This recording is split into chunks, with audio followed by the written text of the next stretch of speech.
Dalam perayaan ulang tahun ke-15 perusahaan, saya minum terlalu banyak dan terus-menerus. 3 kotak permen obat diare. Saat pulang ke rumah, saya muntah dan diare parah. Toilet meledak. Ceceran ada di mana-mana di rumah. Seluruh rumah bau busuk. Bau busuk menusuk hidung. Awalnya saya berniat untuk mengirim pesan izin cuti kepada bos. Tapi hasilnya saya malah mengirim pesan, "Bos, sudah tidur belum? Saya ingin mengundang Anda." Setelah mengirim, saya merasa sangat malu dan langsung tertidur. Bangun tidur, saya melihat pesan WeChat dari Che Fan Chu. Saya hanya ingin menghilang saat itu juga. Ya, pesan itu dikirim setelah 15 detik. Orang pelit dan suka mengkritik. Teham Cici, apakah kamu benar-benar ingin tidur? Pesan dikirim setelah 25 detik. Nama pelit dan mulut tajam Teham Cici. Takut ya? Pesan dikirim setelah 35 detik. Nama pelit dan mulut tajam tahu bahwa aku miskin. Aku tidak bisa tinggal di penginapan. Jadi aku pesan hotel. 2 pesan dikirim setelah 5 menit. Nama pelit dan mulut tajam Hasan Huan Pong 1106. Beri aku 15 menit. Pesan Ba dikirim setelah 10 menit. Nama pelit dan cerewetmu sudah datang.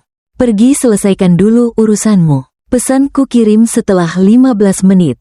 Nama pelit dan cerewetmu sudah selesai urusannya. Kamu sudah sampai di mana? Pesanku kirim setelah 35 menit. Nama pelit. Sombong banget. Teham Cici. Aku berani bercanda sama kamu? Dengar lengkapnya di channel McC Audio. Dalam perayaan 15 tahun perusahaan Che Fan Chu, orang terkenal pelit seperti Chu Batong tiba-tiba memberi hadiah 10 juta Cho setiap karyawan. Sedangkan aku, asisten hidupnya, jadi kerbau dan kuda, kerja di stasiun selama 2 tahun penuh. Setiap hari, tidak pernah libur. Akhirnya saya menerima 20 juta. Melihat jumlah uang di ponsel, semua rasa kesal dalam hati saya menghilang. Mendapatkan uang hadiah, saya sangat senang jadi minum agak banyak. Saya juga makan permen obat pencahar dari rumah kakak saya. Sebenarnya perut saya sudah lemah ditambah lagi minum alkohol saat perut kosong. Hasilnya baru saja masuk rumah. Saya langsung lari ke kamar mandi. Buang air besar seakan belum pernah buang air besar sebelumnya. Dalam perut tidak ada lagi isi, tapi tetap harus buang air besar terus-menerus. Meskipun begitu, saya tetap harus buang air besar. Setelah muntah-muntah hebat, saya goyah saat keluar. Tapi belum sampai 3 menit, perut kembali bergejolak. Masuk ke toilet lagi untuk buang air besar lagi sebanyak 7.749 kali. Setelah bolak-balik ke kamar mandi 10 kali, aku akhirnya merasa seperti akan meninggal. Terbaring lemas di sofa di ruang tamu. Sudahlah. Sebaiknya aku minta izin untuk cuti sehari. Karena kalau besok aku harus kerja, pasti aku mati di tempat. Dengan sifat pelitnya itu, jangan berharap dapat uang untuk pemakaman. Jadi aku mengeluarkan ponsel, berusaha mengirim pesan untuk minta cuti. Nama saya adalah kontak yang saya simpan sebagai tempat jual barang. Bodoh, bos sudah tidur belum? Saya ingin mengundang kamu. Setelah selesai saya akan tidur. Pagi berikutnya bangun, melihat 10 pesan belum dibaca dari Che Fan Chu di ponsel. Saya hanya punya satu pikiran. Sudah tamat. Sekarang harus bagaimana? Saya berkata pada diri sendiri. Tidak apa-apa, tenang saja. Saat itu cukup bilang kepada Che Fan Chu bahwa akun telah diretas. Pasti dia juga tidak sebegitu sibuk untuk memeriksa kebenarannya, kan? Saat sedang berpikir, telepon di samping tempat tidur berbunyi. Saya angkat dan lihat, ya ampun, hampir saja saya melempar telepon itu. Itu adalah panggilan dari Che Fan Chu. Saya melihat panggilan itu seperti melihat surat perintah jiwa. Segera dan tegas matikan semua perangkat dan sumber daya. Menenangkan kembali hati yang berdebar kencang. Aku merangkak bangun menulis surat pengunduran diri. Aku berpikir, daripada menunggu Che Fan Chu memaki dan mengusirku, lebih baik aku mengambil inisiatif mundur dan menjaga sedikit harga diri. Setelah selesai menulis, aku tiba-tiba ingat gaji bulan ini belum dibayar. Aku tidak tahu siapa Fan Chu. Kia yang pelit. Apakah dia menghargai saya yang sudah jadi sapi kuda, memberi dia selama 2 tahun, lalu bayar, hanya sisa 2 juta saja. Harapan sangat kecil. Untungnya kemarin hati nurani dia bangkit. Beri saya 20 juta. Kalau tidak, benar-benar rugi besar. Selesai semua pekerjaannya. Perut lapar itu mulai melawan sejak pagi. Aku menarik tubuh yang lemah itu bangun. Berniat memasak bubur ayam untuk mengurangi lapar. Tapi aku terlalu menilai tinggi kondisi kesehatan saat ini. Begitu bangun, kepala berputar-putar, lalu jatuh kembali ke tempat tidur. Akhirnya, aku terpaksa menyalakan mesin dan memesan makanan dari luar. Tapi begitu menyalakan mesin, jendela chat muncul. WeChat melompat dengan banyak pesan. Melihat dengan seksama, astaga. Selain pemberitahuan untuk membayar kartu kredit bulan ini, sisanya semua adalah pesan dari Fan Chu. Nama pelit, mulut tajam Teham Cici. Semalam tidak bisa tidur, jadi sekarang cemberut ya. Nama pelit, mulut tajam Teham Cici. Menghilang tanpa izin, dikurangi 500. Nama pelit yang kasar. Kalau masih mau terima gaji bulan ini, buka telepon sekarang untuk saya. Nama pelit yang kasar apa ini? Benar-benar tidak mau ambil ya? Nama pelit yang kasar. Saya baru saja minta bagian hari hitung. Bulan ini gaji dan bonus kamu totalnya 20 juta. Nama pelit yang kasar ya? Lupa bilang, bulan depan perusahaan akan serentak menaikkan gaji. Si pelit dan suka mengomel Teham Cicico. Meskipun tadi malam kamu benar-benar bertemu dengan Raja Kematian, hari ini kamu tetap harus merangkak kembali ke sini bekerja untuk saya. Kalau tidak, kemasi barangmu dan keluar dari perusahaan. Puluhan pesan, setiap baris penuh dengan aroma uang, setengah ancaman setengah rayuan. Akhirnya sifat kasar dan belak-belakan dia terlihat jelas. Dengan cara, sebuah layar yang juga bisa saya rasakan. Api kemarahan Fan Chu yang membara. Tapi melihat gaji 20 juta, saya menggertakkan gigi dan memutuskan untuk mengambil risiko. Jadi, saya terpaksa menyeret tubuh yang hampir mati itu keluar.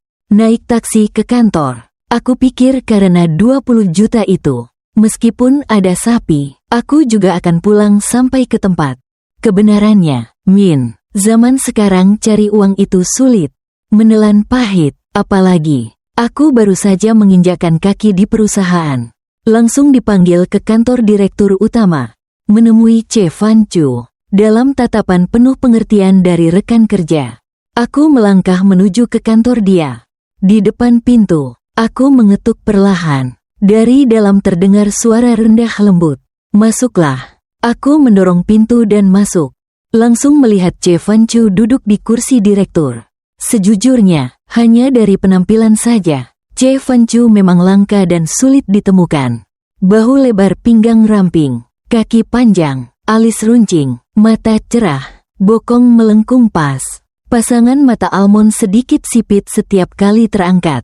Cukup membuat ribuan gadis rela terjatuh. Awal-awalnya saya juga pernah bermimpi tentang dia. Tapi setelah 2 tahun disiksa, filter dalam diri saya telah hancur berkeping-keping. Fan Chu adalah tipe pria yang pelit. Mulutnya kasar dan sangat merepotkan.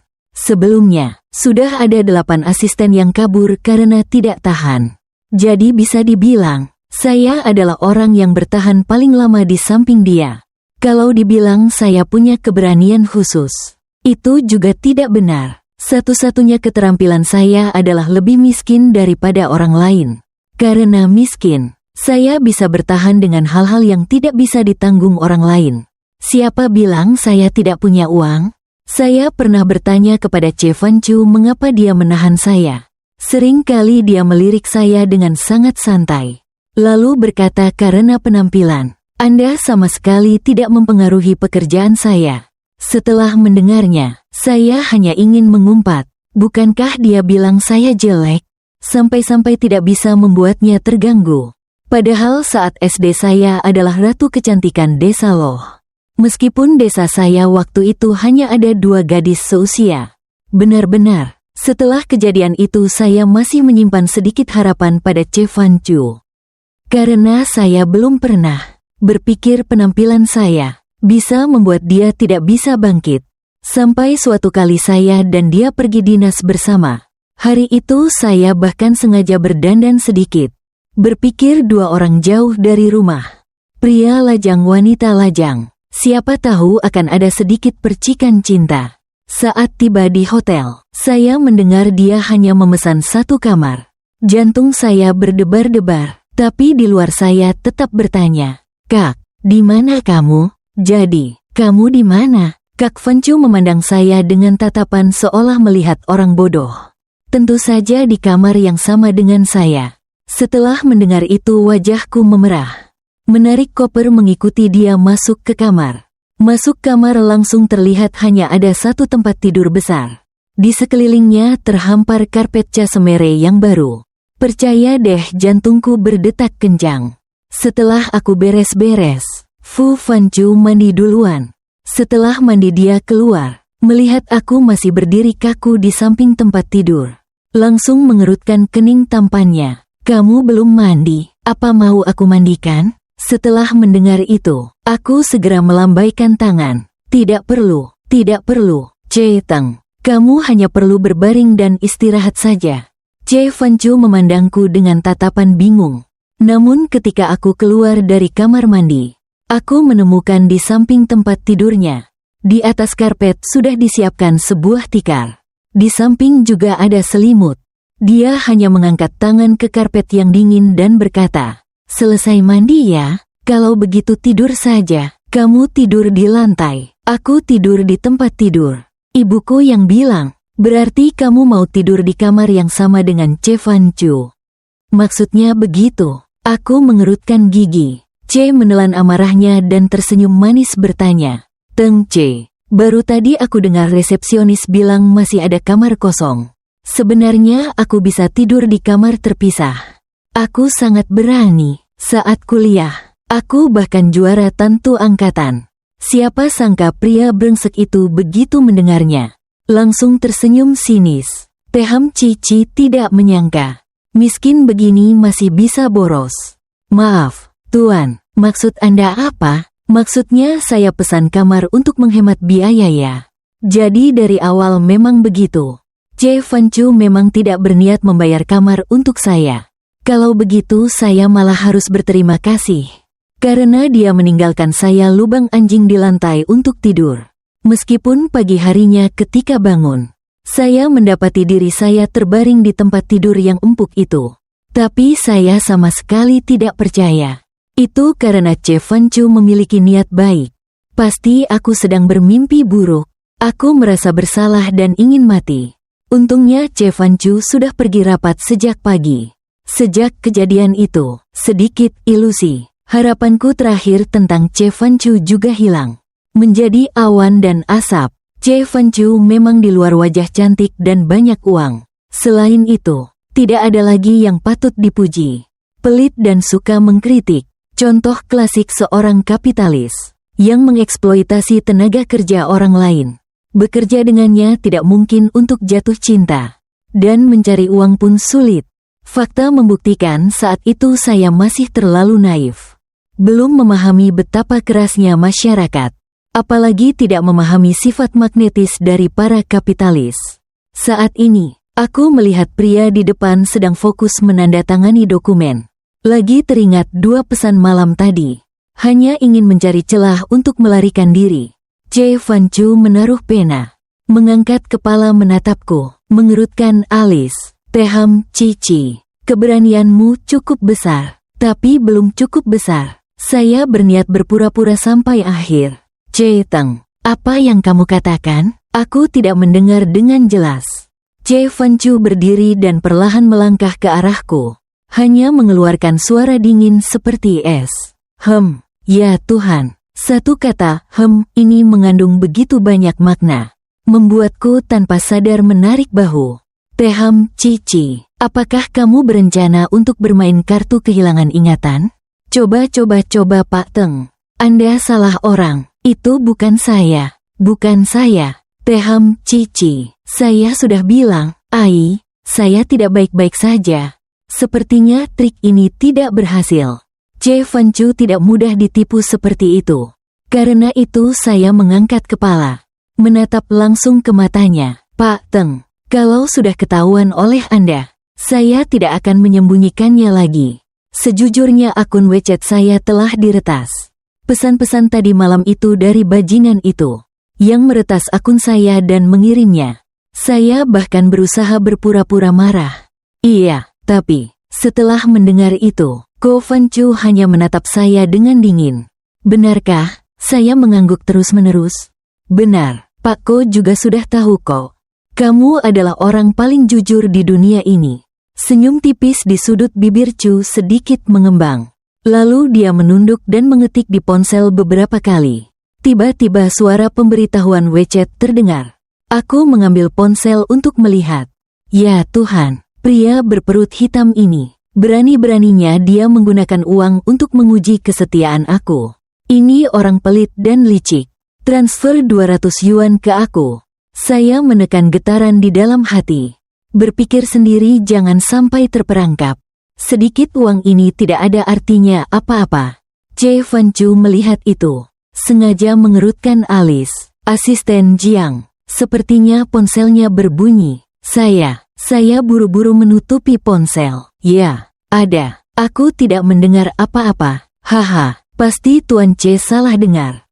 Lalu saya melihat dia menunduk lagi. Menekan beberapa kali lagi. Sekali lagi terdengar bunyi WeChat notifikasi transfer. Kali ini 1000 D. Tidak mungkin 1000. Harus bagaimana ini? Harus bagaimana? Ingin menerima banyak sekali. Ini adalah kali langka Ko Fanchu memberi dengan murah hati. Saya merasa ada yang mengganjal di hati cukup lama. Akhirnya tetap memutuskan pura-pura bodoh. Meskipun tim seperti sedang berdarah. Asisten Giang benar-benar tidak berniat melihat Ai mengirim Sao. Aku menggelengkan kepala, haha, pasti cuma pesan sampah saja. Aku melihat tatapan Che Fanchu. Tadi masih agak melengkung karena tertawa. Sekarang sudah dingin beberapa bagian. Tak lama kemudian aku mendengar suara notifikasi WeChat berbunyi. Terus-menerus 3 kali. Saya membuka ponsel dan melihat. Kedua mata saya langsung melotot. Orang pelit itu terus-menerus mengirimkan kepada saya 3 kali. Setiap kali 10.000. Saya menutup mata dan menghibur diri. Tidak apa-apa, beberapa puluh ribu ini tidak ada apa-apanya dibandingkan dengan gaji saya. Jadi saya menggigit gigi saya.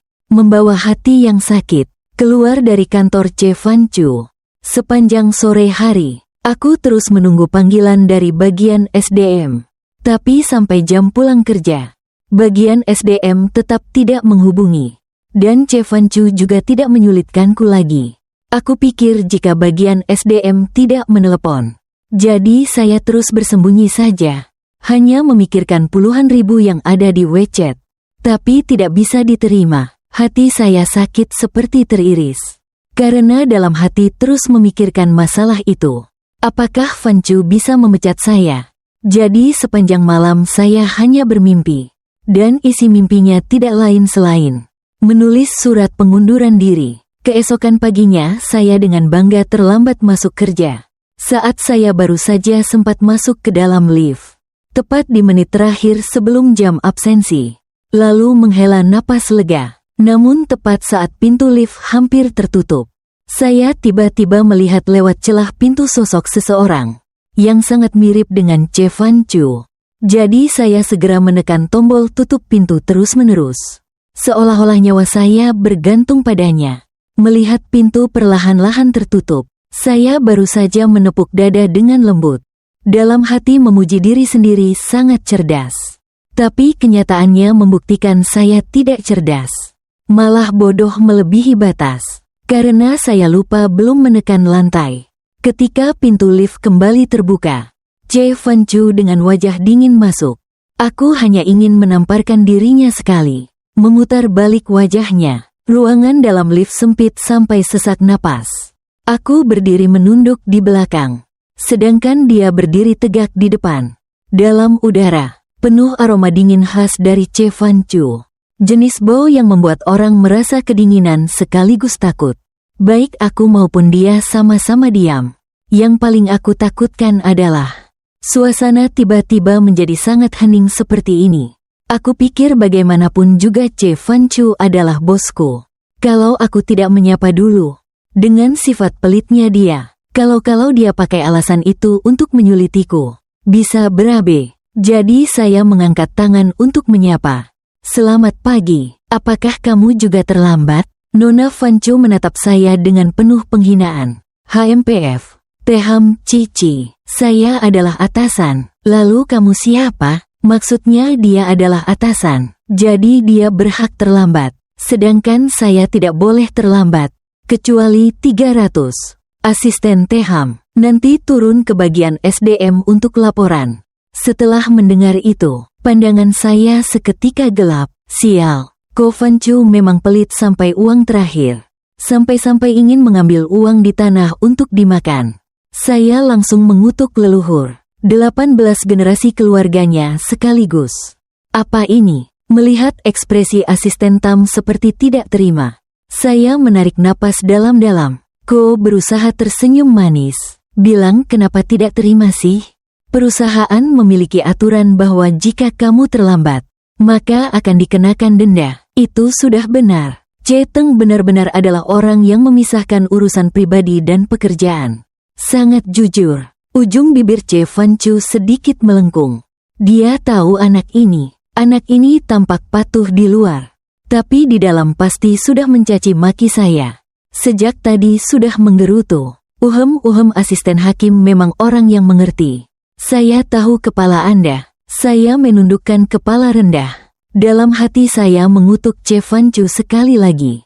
Hasilnya, pandangan saya tepat jatuh pada bokongnya yang kencang, melengkung penuh di balik celana formalnya. Ya ampun, tidak bisa tidak berkata.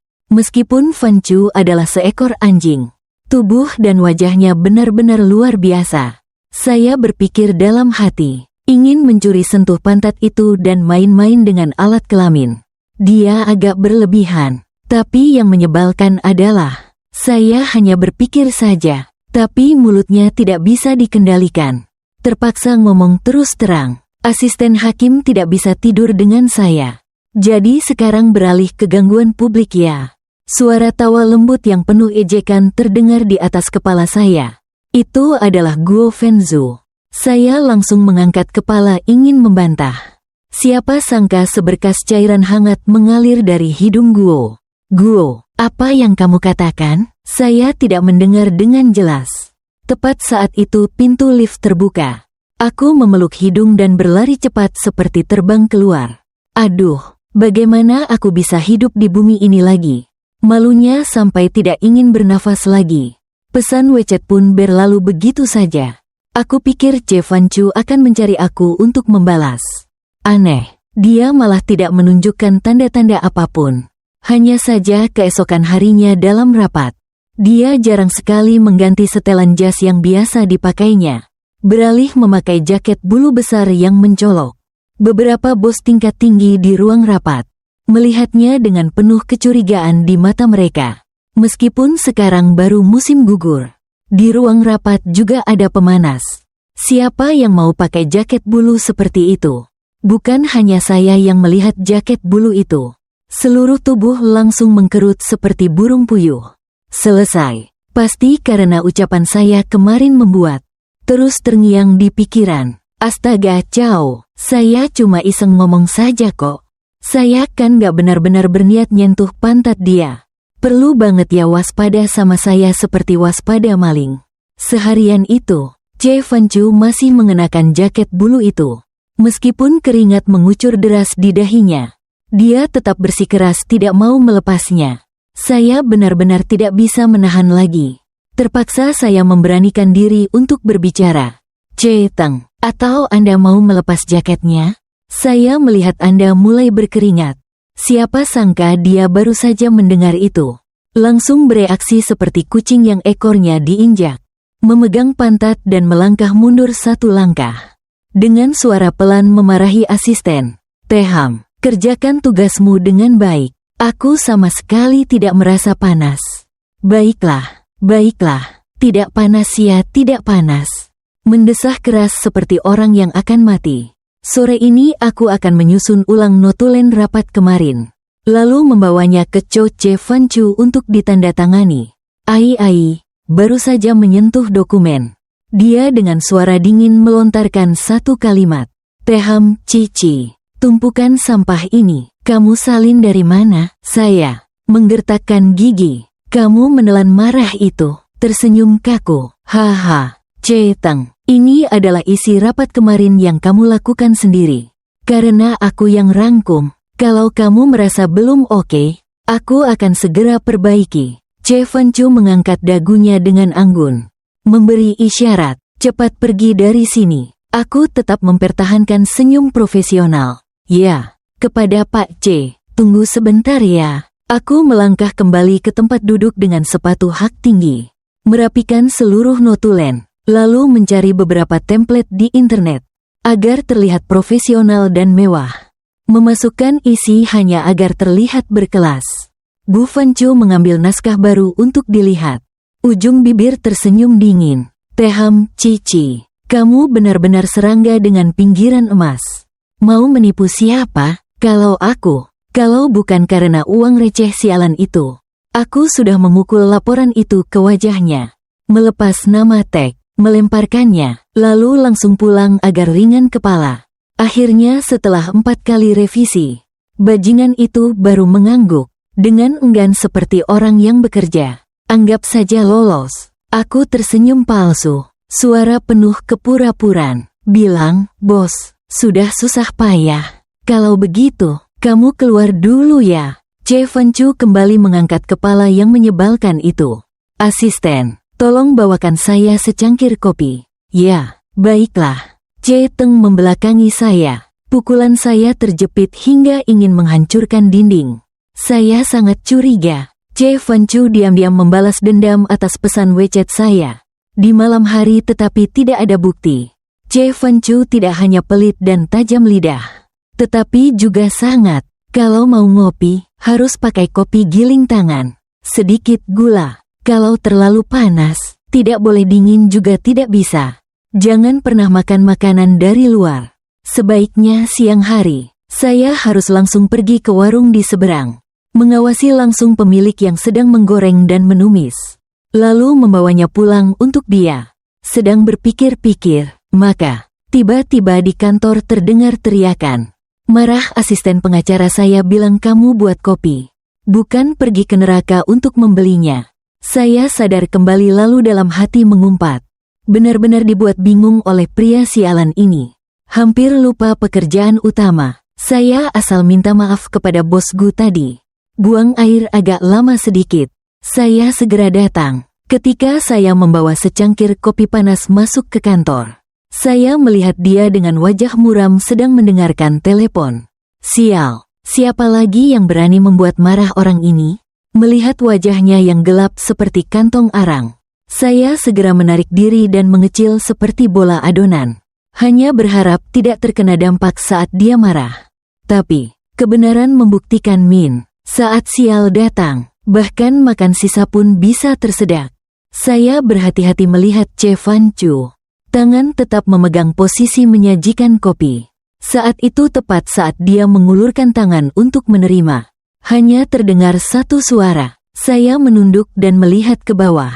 Segelas kopi panas baru saja menampilkan aksi jatuh secara artistik. Tepat di antara kedua kaki Che Fan Chu. Dan posisi jatuhnya tidak bisa lebih tepat lagi. Tepat mengenai alat kelamin. Di atas kepalaku. Suara Che Fan Chu yang menggeram terdengar jelas. Ci. Aku terpaku, terkejut dan pusing. Di kepalaku hanya ada satu pikiran. Che Fan Chu pasti akan membunuh saya. Maaf. Teng Che, saya benar-benar tidak sengaja. Saya hanya ingin mengelap untuk Anda. Saya benar-benar panik. Dengan tergesa-gesa meraih kertas di sebelah. Langsung berlari ke titik penting dan mengelapnya. Che Fan Chu mungkin sejak sekarang tidak bisa bangkit lagi. Hancur sudah.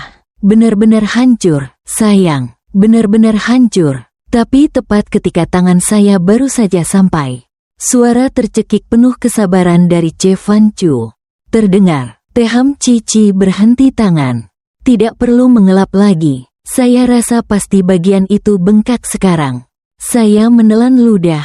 Seluruh tubuh bergetar. Berusaha sekuat tenaga. Sekarang harus bagaimana? Ayo saya bawa kamu ke rumah sakit ya.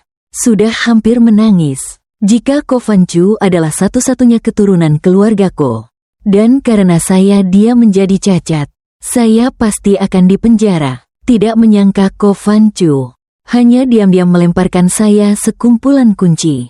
Melihat saya masih berdiri kebingungan, dia dengan terpaksa berkata, "Kunci rumah saya, Sen Cici. Apakah kamu berniat membuat saya pulang telanjang?" Aku langsung tersadar. Dengan cepat mengambil kunci. Che Teng menunggu aku sebentar. Aku langsung datang. Selesai bicara, aku membawa kunci dan berlari keluar dari perusahaan.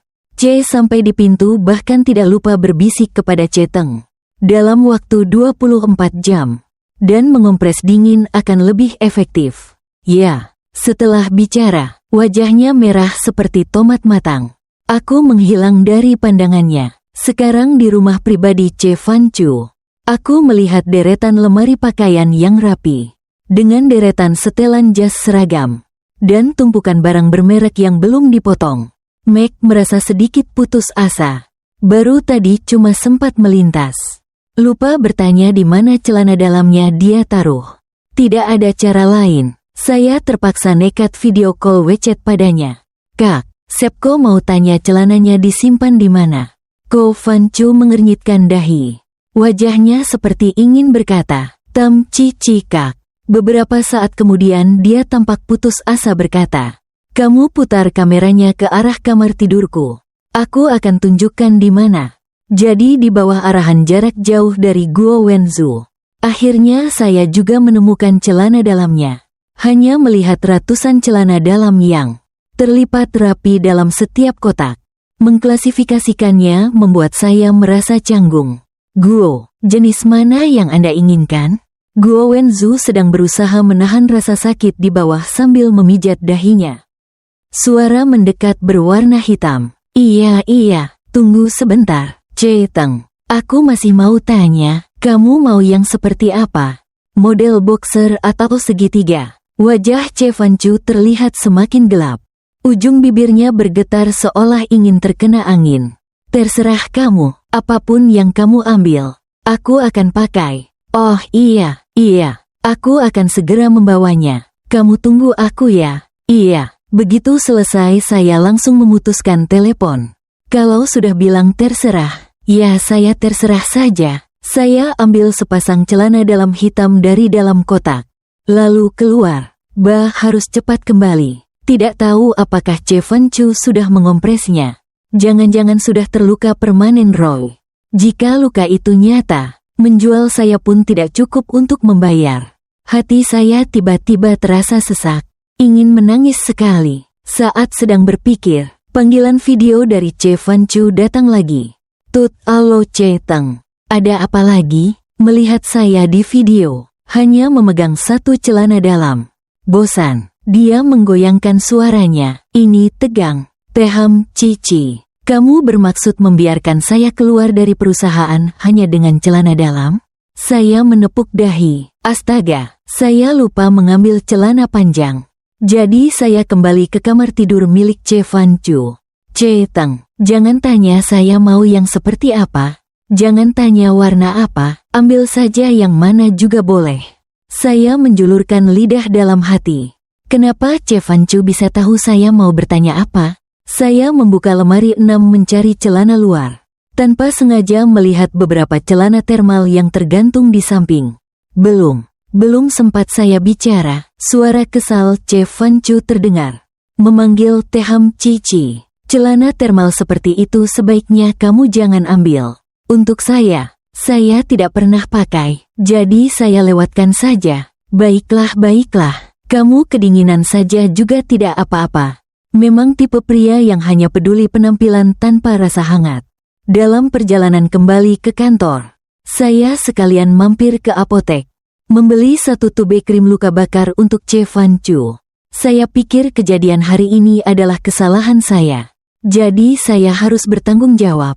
Saya ke kantor Che Fan Chu dan memberikan celana panjang untuknya. Ko Fan Chu melihat saya yang belum pergi lalu menatap saya. Asisten Teham Kotin berdiri di sini untuk melihat saya mengganti baju. Wajah saya merah padam, gugup. Tidak perlu begitu. Setelah berkata begitu, saya mengeluarkan tabung obat dari dalam kantong dan memberikannya kepada Tuan Che. Ini adalah krim untuk luka bakar yang saya beli di apotek. Dengar-dengar, dioleskan ke luka bakar sangat efektif. Che Fan Chu, coba oleskan sedikit. Apa kata kamu? Lihat, Che Fan Chu tidak mengulurkan tangan untuk menerima. Saya pikir dia malu, lalu meletakkan obat di atas meja. Kabur cepat. Akhirnya Che Fan Chu juga tidak pergi ke rumah sakit. Saat jam pulang kerja, dia memanggil saya, meminta saya datang ke rumah untuk memasakkan nasi karena dia terluka. Awalnya saya berniat menolak, tapi setelah dipikir, dia terluka karena saya. Jadi saya mengangguk setuju. Di rumah Che Fan Chu, saya melihat seseorang sedang bergelayutan, menonton TV di sofa, dan bertanya-tanya, apakah orang ini sedang berpura-pura di depan saya? Tapi mengingat cara dia berjalan dengan sakit, sepanjang hari ini, saya mulai merasa mungkin dia tidak tua.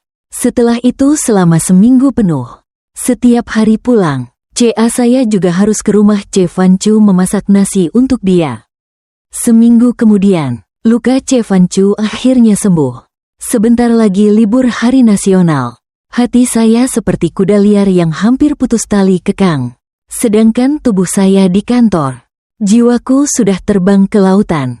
Aku diam-diam memutuskan, pada hari nasional ini harus bersenang-senang habis-habisan. 2 tahun ini, liburan apapun aku harus lembur. Bekerja tidak berbeda dengan sapi.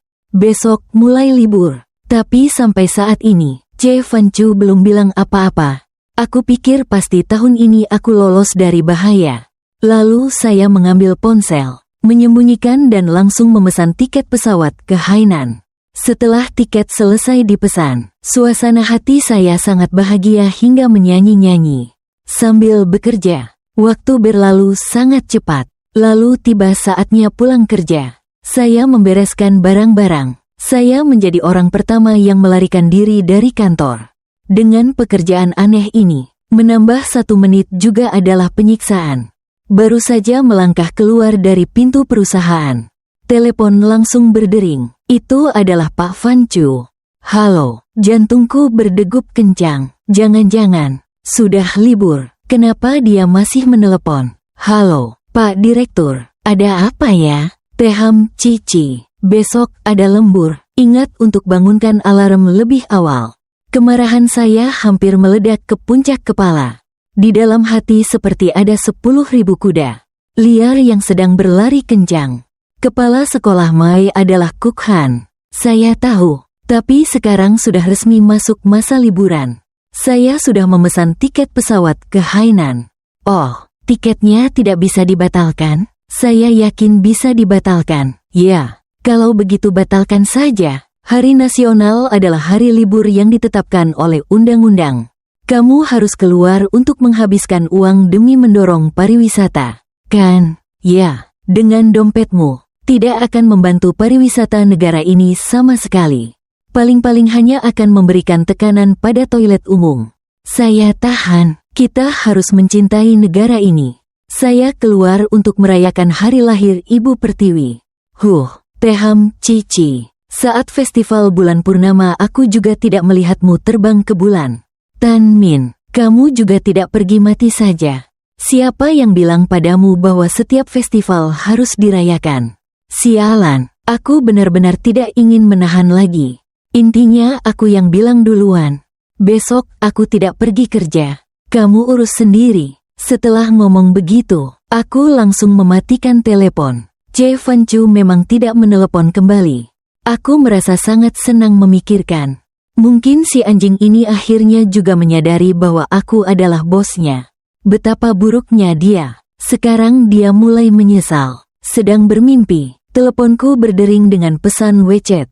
Aku membukanya. Si pelit dan licik mengirim transfer 10.000 NDT kepada aku. Pesan disertai dengan cici. Ini adalah uang lembur. Kalau kerja keras saat liburan, akan dapat bonus lagi. Dasar sialan. Anjing ini benar-benar tahu kelemahan saya. Kalau begitu, Kukhan keluar cuma buat berdesak-desakan. Juga buang uang buat beli kue goreng yang nggak penting. Nggak ada senangnya. Saya sama sekali nggak mau mengaku karena NDT 10.000 saya ubah pendapat. Ya, karena itu, saya langsung mengirim pesan yang sangat memuji kepada Che Fan Chu. Tempat jualan bodoh, ya, Che Teng. Karena perusahaan yang berjuang di medan perang adalah kebanggaan saya. Jam berapa besok pagi, saya akan hadir tepat waktu. Orang pelit dan cerewet, jam 8.30 pagi menjemput saya. Tempat jualan bodoh, Che Teng. Maksudmu aku yang mengantarmu? Orang pelit dan cerewet. Besok pagi jam 8.30, tepat waktu datang ke rumahku menjemputku. Di mana penjual barang bodoh? Kepala besar dari bapak sopirmu itu? Nama saya Keo Kiet, mulut tajam, Ten Li Didu, Likroi de Gopen Kit Chu Kin Te Toi. Haha, kalau aku pergi, cuma menambah beban untuk toilet. Sementara orang lain berjalan, itu justru merangsang ekonomi. Tuk, duk, duk, toi ciu deng. Ai bilang saya miskin. Pukul 10 pagi keesokan harinya, saya tepat waktu, hadir di bawah rumah Che Fan Chu. Untuk menjemput dia, baru melihatku, tatapannya. Fan Chu langsung memindai dari atas ke bawah. Dengan ekspresi aneh, dia berpakaian seperti itu mau pergi jalan-jalan ya. Dah, Mama sudah memaksa ikut acara Hari Nasional. Sekarang apapun yang dia pakai harus diawasi. Aku pergi bekerja, kok. Apakah kamu yakin sepatu hak tinggi itu bisa dipakai mendaki gunung? Maksudmu apa? Maksudku hari ini Tang Jia akan mendaki gunung bersama aku. Sialan aku, mendaki gunung itu untuk orang kuat seperti aku. Pasti, seharian kerja capek banget. Libur cuma mau melemaskan otot dan tulang. Tapi pria sialan ini malah lagi-lagi menyuruh saya mendaki gunung. Lebih baik biarkan saya kembali ke kantor mengetik laporan saja. Che Fan Chu melihat wajah muramku, yang tidak rela tapi dia cuek saja. Membuka bagasi mobil, mengeluarkan sepasang sepatu olahraga dan melemparkannya padaku. Ayo masuk, siap berangkat. Aku menggerutu dalam hati. Sambil memakai sepatu, tiba-tiba aku sadar. Kenapa Zhou tahu ukuran sepatu saya? Kepala, kenapa kamu tahu ukuran sepatu saya? Sederhana, ambil yang terbesar di toko anak-anak. Saya maksudnya, apakah kaki saya kecil seperti anak-anak? Saya tahan, siapa yang bilang saya miskin? Duduk di kursi pengemudi, melihat panel kontrol penuh dengan tombol dan knob. Saya merasa seolah-olah mereka tahu saya adalah Ai. Saya tidak tahu mana yang mana. Teham Cici, ayo pergi. Saya lemah, berbalik dan berkata, Che Teng, boleh tanya, tombol start di mana ya? Wajah Che Fan Chu terlihat jelas gelap. Mobil ini adalah mobil otomatis. Kalau kamu duduk, dia sudah otomatis menyala. Saya, ya sudah, karena saya kampungan. 10 menit kemudian, Che Fan Chu tiba-tiba bertanya kepada Teham Cici. Kamu kira duduk saja mobilnya bisa naik gunung ya? Sebenarnya aku juga sedang bertanya-tanya. Kenapa mobilnya belum jalan-jalan? Tak lama kemudian Che Fan Chu dingin berkata lagi. Kamu terus menginjak rem dari tadi. Kalau mobilnya bisa jalan berarti itu setan. Aku malu sampai wajahku merah. Ya ampun aku kira aku salah injak gas.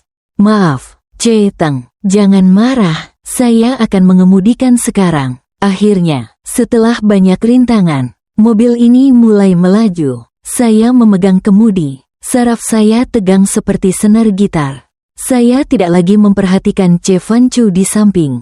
Setengah jam kemudian, suara dingin seperti es terdengar dari Teham Cici. Apakah kamu berhasil mengejar mobil truk Piatruok? Aku menyilangkan bahu. Rasakan suhu di dalam mobil menurun beberapa derajat. Teng Che, anti-M berjalan sangat lambat. Che Fanchu tersenyum kecil. Dia merasa apa? Haha. Che Fanchu memang benar-benar CEO Chua Cheti. Pansa Cham Biem. Tat Dung La Din Chao. Mobil berjalan aman selama 10 km.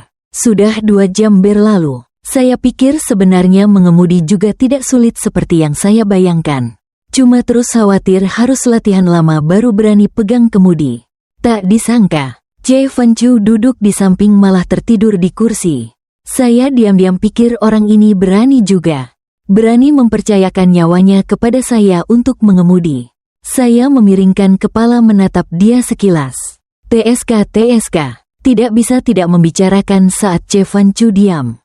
Memang sangat tampan tak terlukiskan. Tapi hanya dengan mengingat mulutnya yang tajam seperti ular.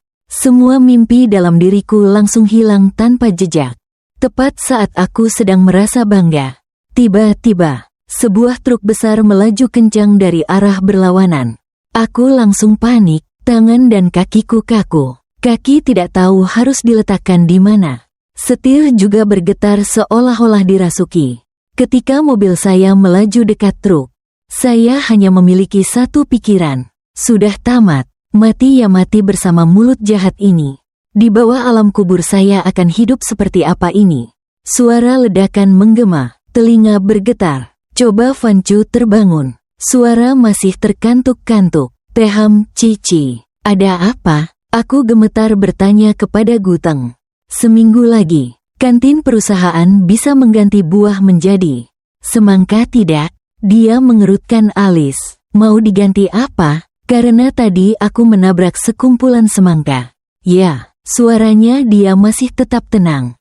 Yang aneh kali ini dia tidak memarahiku. Kalau begitu minggu depan ganti dengan semangka saja. Aku lirih berkata pada Gong. Mungkin tidak cukup seminggu. Harus diganti sebulan baru habis. Wajah Gu Fanchu mulai menghitam. Berapa banyak semangka yang kau bawa dari ladang? Che Fanchu langsung turun dari mobil. Menarikku keluar dari kursi pengemudi. Melihat mobil terbalik di tengah ladang semangka. Menggertakkan gigi. Cici, bukankah kamu bilang kamu punya SIM? Kenapa? Aku tidak berani menatap wajahmu langsung. Hanya berani berbisik saja. Kalau begitu, beritahu aku, sudah berapa lama kamu mendapatkan SIM? Saya sangat jujur menjawab kamu. Saya sudah punya SIM selama setahun. Tapi hari ini adalah pertama kalinya saya benar-benar mengemudi. Di atas kepala terdengar suara Che Fanchu tertawa marah huf. Jadi, dengan SIM setahun pengalaman setengah hari, saya langsung diam seperti burung puyuh. Saat ini, diam adalah satu-satunya cara untuk bertahan hidup. Karena mobil kami menghancurkan ladang semangka milik petani. Jadi para pemilik sawah itu awalnya berlari dengan marah. Beruntung setelah itu Che Fanchu turun dari mobil dan berbicara dengan mereka. Saya tidak tahu apa yang dia katakan. Tapi akhirnya, mereka tidak menyulitkan kami. Setelah keributan itu, rencana mendaki gunung resmi gagal. Che Fanchu memutuskan untuk menginap di sebuah penginapan. Di bawah kaki gunung. Pemilik penginapan mengira saya dan Che Fanchu adalah suami istri. Jadi awalnya hanya membuka satu kamar untuk 2 orang. Dan nama Che Fanchu yang sial itu tidak tahu apakah sengaja atau tidak. Padahal tidak mau mengoreksi pemiliknya. Sampai saat makan malam selesai. Persiapan untuk tidur. Saya baru menyadari hanya ada satu kamar. Saya tentu saja tidak ingin tidur dengan Chung. Dengan pria yang suka mengomel. Pelit itu, siapa yang tahu, apakah dia akan memaksa saya tidur di lantai seperti sebelumnya. Jadi saya harus mencari pemiliknya sendiri. Menjelaskan situasinya, tolong tambah satu kamar lagi. Yang mengejutkan adalah, Che Fanchu setelah mengetahui hal itu, tidak marah seperti biasanya. Malam musim gugur yang sejuk, angin malam yang dingin. Setelah seharian disiksa, saya selesai mandi, naik ke tempat tidur, lalu terkulai seperti mayat. Tapi sayangnya, berbaring di tempat tidur, saya terus terjaga tidak bisa tidur. Kamu tidak tahu apakah Che Fanchu Kia sudah tidur atau belum ya? Sedang apa sekarang? Aku ambil ponsel untuk mengirim pesan kepadanya. Tempat jual barang bodoh. Teng Che, Kamu sudah tidur belum? Aku tidak bisa tidur. Orang pelit dan suka mencela. Kalau tidak bisa tidur, bangunlah dan nikmati bulan bersamaku. Tempat jual barang bodoh. Atau kamu kirimkan aku sedikit uang lagi. Naikkan gaji. Siapa tahu kamu tidur nyenyak terus. Nama pelit yang suka bicara kasar. Atau kamu bangun buat 2 PPT untuk saya ya. Tempat jual barang bodoh sudah tidur. Jangan ganggu. Saya melemparkan ponsel ke samping. Bersiap memaksa otak saya masuk ke mode tidur. Belum sampai beberapa menit kemudian, suara notifikasi pesan WeChat kembali berbunyi. Nama pelit dan licik, Teham Cici. Bangun menatap bulan bersamaku. Hitung-hitung nambah CA. Nama pelit dan licik transfer 10.000. Aku perhatikan lagi jumlah uangnya. Hitung lagi angka-angkanya. Kira aku bisa tertipu dengan 1.000? Tidak semudah itu. Dengan muka tebal, aku kirim pesan lagi ke toko bodoh.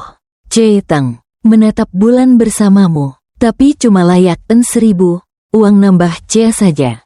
Nama pelit yang mulutnya tajam Teham Cici. Memang ikan yang terlewat dari program pendidikan 9 tahun.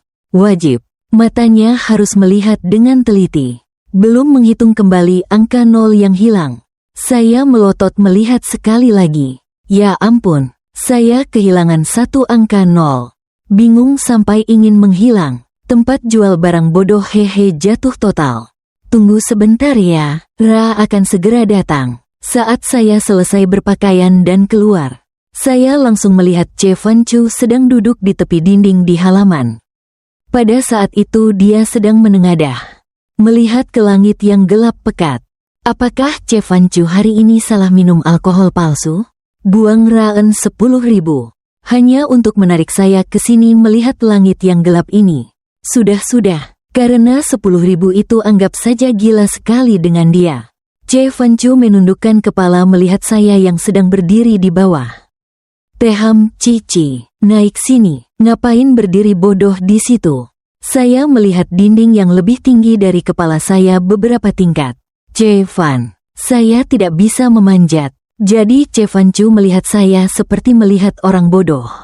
Lalu menunjuk ke sebelah kanan. Teham Cici. Di sana ada tangga. Saya melihat Theo, hampir pingsan, wajah panas sekali, hanya ingin masuk ke tanah. Jadi saya Leo naik ke tembok, duduk di samping almarhum Van Chu. Diam-diam mendengarkan suara katak di sawah. Menengadah melihat langit yang gelap tanpa bintang. Saya pikir ini mungkin sekali-sekali. Saya dan almarhum Van Chu tidak bertengkar. Dan duduk tenang seperti itu. Mungkin karena suasana hati saat ini terlalu santai. Atau mungkin karena suasana tenang di sekitar. Saya secara tidak sadar bertanya kepada Teng Ce. Apakah dia pernah menyukai Ai? Baru selesai bertanya, saya baru sadar. Aduh, apa yang saya tanyakan ini? Batasnya terlalu jauh. Sedang berusaha menutupi. Tiba-tiba Chevan Chu menjawab. Saya sama sekali tidak menyangka dia akan menjawab jujur. Langsung terdiam di tempat. Kalau begitu, kenapa kamu belum pernah melihat orang itu? Apakah dia tahu kamu suka padanya? Saya bertanya lagi. Sebelumnya tidak, tapi hari ini dia sudah tahu. Oh, tidak kusangka Tuan Ce juga main permainan cinta diam-diam. Kamu juga. Aku tiba-tiba terbelalak. Tak bisa percaya dengan apa yang sedang kupikirkan. Kakakku, aku. Kamu bilang itu aku ya? Di bawah cahaya redup, aku melihat Ko Van Chu menatapku dengan sangat serius. Lalu dia berkata, Tam Cici, 2 tahun sudah. Apakah kamu tidak menyadari sedikit pun perasaan yang kumiliki untukmu? Perasaan yang kamu katakan adalah setiap hari kamu memarahiku. Selain bonusku, kamu memaksaku membuat kopi, memaksaku mendaki gunung. Ya. Tidak benar, harus tenang. Aku hanya belum memahami maksud dari Guo Wenchu. Guo Wenchu menyukaiku. Kalimat ini membuatku terkejut. Tidak berbeda dengan mendengar berita bahwa MARS bisa dihuni. Kakak Teng, kamu sepertinya sudah minum terlalu banyak. Haha, biar aku antar kamu ke kamar ya. Setelah berkata begitu, aku hendak berdiri, tapi tanganku tiba-tiba digenggam oleh Chevan Chu. Teham, Cici, aku tidak mabuk, aku sudah bilang aku suka kamu. Meskipun aku juga tidak mengerti kenapa. Padahal kamu biasa saja. Ya ampun, kamu sudah mengaku terus langsung tutup dengan kalimat itu ya. Memang Chevan Chu, saat menyatakan perasaan, juga membuat orang ingin memukulnya sekali. Tapi memang begitu, aku tidak bisa mengendalikan diriku. Aku tertarik padamu sampai tak tertolong lagi. Aku suka cara kamu sering berdebat dengan aku. Saat itu, kamu terlihat sangat hidup. Juga suka saat kamu marah tapi tidak berani bilang.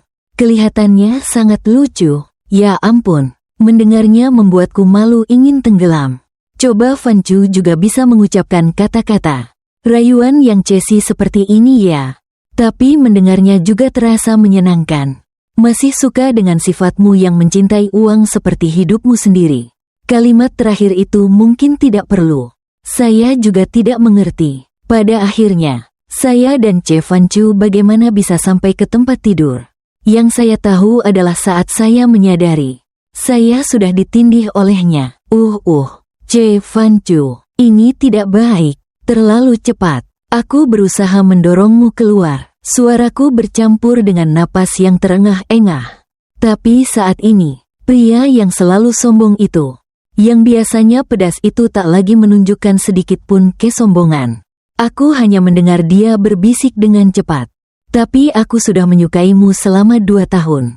Aku mengangkat tangan menutup mulutmu. Bukan karena itu, kau menyukaiku selama 2 tahun. Tapi aku baru tahu malam ini. Jadi bagiku ini baru 1 hari. Wajah Chevan Chu malam ini tampak suram. Jelas sekali dia kesal karena aku. Aku pikir dia akan marah. Tapi ternyata dia bisa sabar. Baiklah, tidak usah dihitung. Kalau begitu mulai malam ini aku tahu kalau aku suka padamu. 1 cium pasti tidak apa-apakan. Wajahku memerah. Aku mengangguk pelan. Tapi maksudku hanya 1 cium saja. Bukan ciuman. Di seluruh tubuh. Sejak malam itu ketika Guo Wenchu mengungkapkan perasaannya padaku. Kami resmi mulai berkencan. Sejak punya pacar, dia seperti mendapat suntikan semangat setiap hari. Pergi ke perusahaan semangat seperti pergi berperang. Sehari sebelumnya memarahi orang 20 kali. Sekarang memuji orang 25 kali. Lagi 1 pekerjaan dari ruang kerja Bu Van Chu keluar. Berbisik padaku, Cici, kamu tahu belakangan ini Buteng ada masalah tidak? Tadi. Dia tidak memarahi saya yang sudah bekerja di sini selama 5 tahun. Pertama kali, kami mendengar Pak Teng tidak pernah menyebutkan rencana kerjanya. Seperti kotoran anjing. Selain itu, dia bahkan memuji rencana saya singkat. Padat, 1 pandang langsung paham. Baru ngomong matanya langsung berkaca-kaca.